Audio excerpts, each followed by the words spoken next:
Bonjour, aujourd'hui nous sommes devant notre essai de mélange de fleurs. C'est un thème qui est vraiment de forte actualité. Tout le monde est en train de chercher la biodiversité. On voudrait un pré fleuri qui demande très peu d'entretien, qui fleurit quasiment tout l'été, qui revient l'année d'après, qui est composé uniquement de fleurs indigènes et qui plaît aux insectes. Donc c'est beaucoup de demandes.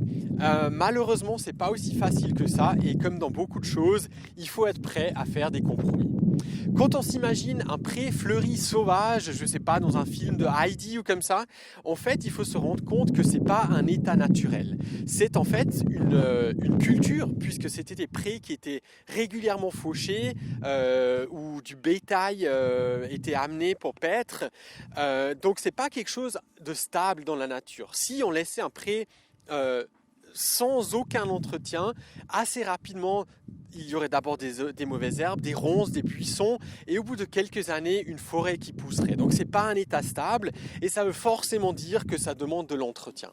Donc si on veut un pré fleuri sur plusieurs années, ça demande beaucoup de planification, beaucoup de travail aussi. Le compromis, c'est un mélange de fleurs annuelles comme notre mélange juste devant nous. C'est un mélange qu'on a semé ce printemps au mois de mai. On a préparé un lit de semis, donc on a retourné la terre, on l'a préparé. On a semé les graines, on a arrosé régulièrement, on a même désherbé un petit peu parce que beaucoup de ces espèces ne sont pas très fortes lors de la germination. Il faut donc leur donner un bon coup de pouce pour qu'elles aient une avance sur les mauvaises herbes et qu'elles ne se fassent pas écraser par celles-ci.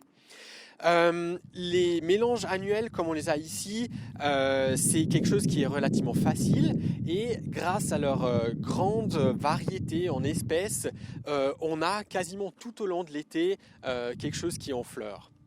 Un autre thème qui est fortement d'actualité, c'est les mélanges indigènes. Donc beaucoup de gens aimeraient uniquement des espèces indigènes.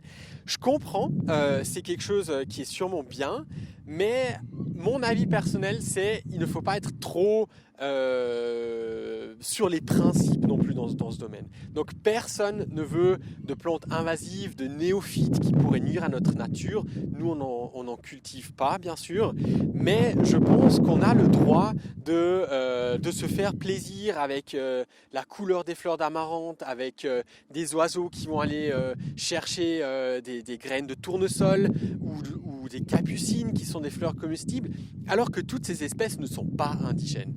Quand on regarde avec le potager, quasi la totalité de nos légumes ne sont pas indigènes. Les tomates, les pommes de terre, le maïs, les haricots, les courges, tout ça, ça vient des Amériques et pourtant on ne se pose pas vraiment de questions et ça ne pose pas de problème que ces espèces ne viennent pas d'ici. Au contraire, on se réjouit en fait de cette variété, de cette biodiversité qui est amenée par ces espèces. Donc mon conseil c'est si vous voulez avoir des fleurs avec relativement peu de travail durant tout l'été, optez pour un mélange comme ça.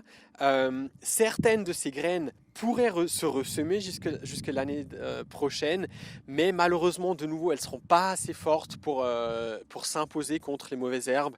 Donc le mieux, c'est juste de recommencer le processus l'année prochaine, de refaire un nouveau lit de semis et de semer à nouveau.